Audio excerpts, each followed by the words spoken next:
சிம்சோனை விட்டு விலகி விட்டார் அப்படின்னு சொல்லி அவர் விலகி விட்டார் என்று சொல்லுது மதம். ஸ்தோத்திரம். ஆனால் புதிய ஏற்பாட்டில் அந்த பேண்டேஜ் எல்லாம் நீங்கள் பார்க்க முடியாது. குற்றீராய் கடந்தவனே கொண்டு போய் சத்திரத்தில் சேர்த்து பராமரிக்கிறார். சமுதாயத்தில் பாவியாய் இருந்தவனையும் பார்த்து உன் வீட்டில் நான் தங்க வேண்டும் என்று சொல்லுகிறார். அதெல்லாம் ஸ்வீட்டாக இருக்கு. கல்லெறி வேண்டிய மகளை அவர்தான் கல்லெறிய வேண்டும், அவரே கல்லெறிய வேண்டும், அவர்தான் கல்லெறிய வேண்டும் என்று பிரமாணத்தை கொடுத்தார். அவரே முன்னால் நிற்கிறார். ஆனால் தன் மகளை போல அவளை காப்பாற்றினார். இரக்கம் உள்ள தேவன்.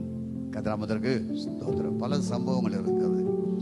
பாவியான பெண் தனக்கு பின்னால் இருந்து அழுது கொண்டு தான் பாதத்தை கண்ணீரால் கழுவினாலே அதற்கு ஒரு அருமையான ஒரு கதையே சொன்னார். சீமோனே, அந்த வேர்டை வாசிக்கும் போது ரொம்ப சந்தோஷமா இருக்கும்.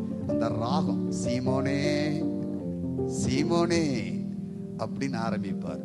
அதை ரொம்ப சிரிச்சுக்கிட்டே படிப்பேன்.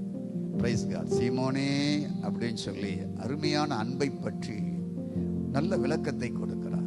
ஒருவன் அதிகமாய் கடன் வாங்கி விட்டான், ஒருவன் கொஞ்சமாய் கடன் வாங்கி இருக்கிறான். இரண்டு பேரையும் எஜமான் மன்னித்து விட்டான். எவன் அதிகமாய் அன்பு கூறுவான் என்று கேட்டான். சீமோன் சொன்னான், எவனுக்கு அதிகமாய் மன்னித்தானோ அவனை அன்பு கூறுவார். அப்படியே உன் வீட்டிற்கு வந்தேன், நீ முத்தம் கொடுக்கவில்லை. வீட்டிற்கு வந்தேன், தலைக்கு எண்ணெயை கொடுக்கவில்லை.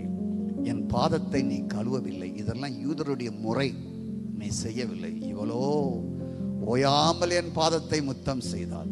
இவளை அதிகமாய் மன்னிக்கிறேன், இவள் அதிகமாய் அன்பு கூறுகிறேன் சொன்னார். கர்த்தருக்கு ஸ்தோத்திரம்.